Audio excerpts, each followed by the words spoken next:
আপনি কি কখনো এমন একটা দিন অনুভব করেছেন যেদিন আপনার মন অকারণে খুব শান্ত, আবার অলসও নয়, শরীর শক্তিতে ভরপুর কিন্তু অস্থিরও নয়? মনে হচ্ছে সব কিছু যেন ঠিক জায়গায় আছে, কোনো শরীরের টান নেই, কোনো অতিরিক্ত উত্তেজনা নেই, কোনো ক্লান্তিও নেই। এমন মুহূর্ত কি আপনার জীবনে কোনোদিন এসছে? যোগীরা বলতেন মানুষের জীবন শুধু দুটি প্রান্তে দুলতে থাকে, একদিকে বিশ্রাম, অন্যদিকে কর্ম, একদিকে নীরবতা, অন্যদিকে গতি। কিন্তু এই দুয়ের মাঝখানে কি কোনো পথ আছে? হাজার হাজার বছর আগে যোগীরা বলেছিলেন হ্যাঁ, আর সেই পথের নাম সুষুম্না। কিন্তু আজ আমি আপনাকে কোনো অলৌকিক গল্প বলবো না। আজ আমরা জানবো কেন যোগীরা একে মধ্য মার্গ বলতেন। গত দুই পর্বে আমরা শিখেছি ইরা শান্তি, শীতলতা ও গ্রহণশীলতার প্রতীক, পিঙ্গলা কর্ম, জাগরণ ও উদ্যমের প্রতীক। আজ প্রশ্ন হলো, যদি এই দুটি প্রবণতা জীবনে একসঙ্গে ভারসাম্যে আসে তাহলে কি ঘটে? একটা ছোট গল্প দিয়ে শুরু করি। একজন দক্ষ নৌকা চালক নদী পার হচ্ছেন। তার নৌকায় দুধারে দুটি দাঁড়। তিনি যদি শুধু ডান দিকের দাঁড়টি চালান, নৌকা ঘুরতেই থাকবে। যদি শুধু বাঁ দিকের দাঁড়টি চালান, তাহলে নৌকা সোজা যাবে না, সেও ঘুরতে থাকবে। কিন্তু যখন দুটি দাঁড় সমান ছন্দে চালাবেন, তখন নৌকা সোজা এগিয়ে যাবে। যোগীরা বলতেন মানুষের জীবনও অনেকটা এই রকম, শুধু বিশ্রাম অথবা শুধু কর্ম, কোনোটাতেই পূর্ণতা নেই। পূর্ণতা হচ্ছে ভারসাম্যে। মধ্যমার্গ বলতে কি বোঝায়? এখানে একটা বিষয় খুব পরিষ্কার করে বুঝতে হবে। মধ্যমার্গ মানে মাঝামাঝি মানের জীবন নয়, এটা সমঝোতা নয়, এটা দুর্বলতা নয়, বরং এটা এমন একটা অবস্থা যেখানে দুটি বিপরীত প্রবণতা একে অপরকে সম্পূর্ণ করে। যেমন দিন ও রাত, শ্বাস নেওয়া ও শ্বাস ছাড়া, হৃদস্পন্দনের সংকোচন ও প্রসারণ, সবকিছুই ছন্দে চলে, সবকিছুই ভারসাম্য।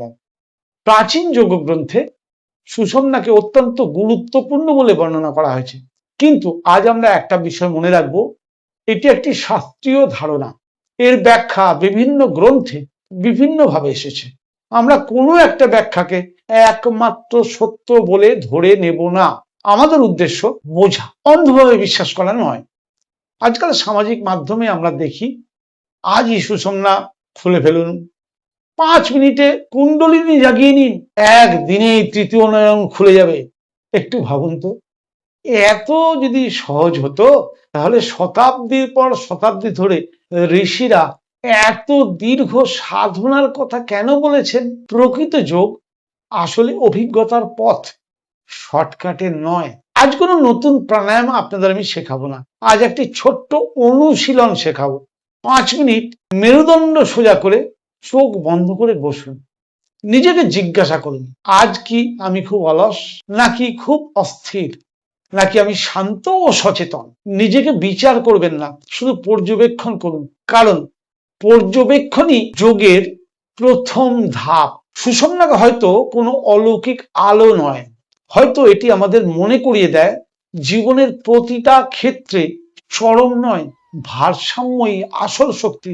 যে মানুষ কখন বিশ্রাম নিতে হবে সেটা জানে, আবার কখন কাজ করতে হবে সেটাও জানে, সেই প্রকৃত ভারসাম্যের পথে হাঁটছে। তাহলে আজ আমরা কি জানলাম?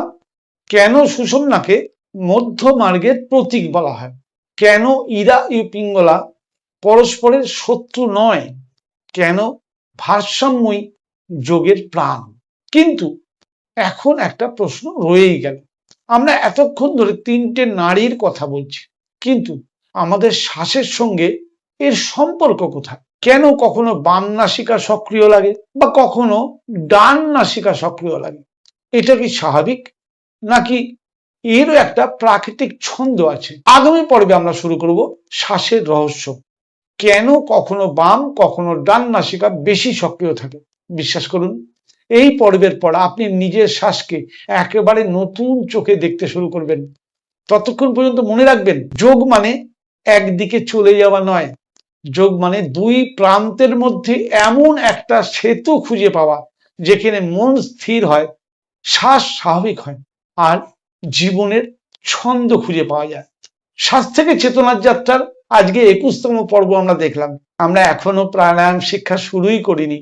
আপনি হয়তো অবাক হচ্ছেন যে প্রাণায়াম শিখবো কবে, কিন্তু একটু ভেবে বলুন তো, এই 21টা পর্বে আপনি যদি প্রতিটা পর্ব দেখে থাকেন, আপনি খেয়াল করেছেন কি যে প্রাণায়ামের আসল জিনিসটা কিন্তু অলরেডি আপনি শিখতে শুরু করে দিয়েছেন।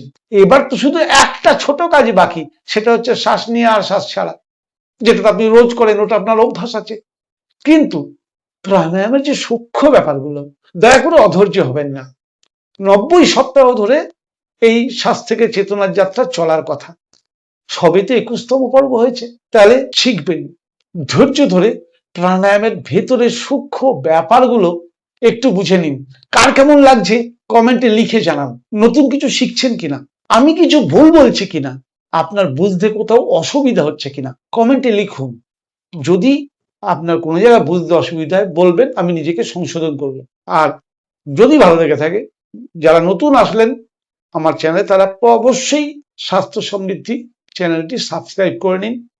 আগামী দিনে যোগ, প্রাণায়াম, স্বাস্থ্য চর্চার বিভিন্ন ভিডিও সহজ বাংলা ভাষায় আপনাদের কাছে আমি নিয়ে আসার প্রতিনিয়ত প্রচেষ্টা করে যাচ্ছি, আমার শিক্ষা, আমার জ্ঞান, আমার সামর্থ্য অনুযায়ী। সঙ্গে থাকার আবেদন রইব। লাইক, কমেন্ট, শেয়ার, এই তিনটে আমি শুধু চাই, আর কিচ্ছু আপনাদের কাছে চাই না। নমস্কার।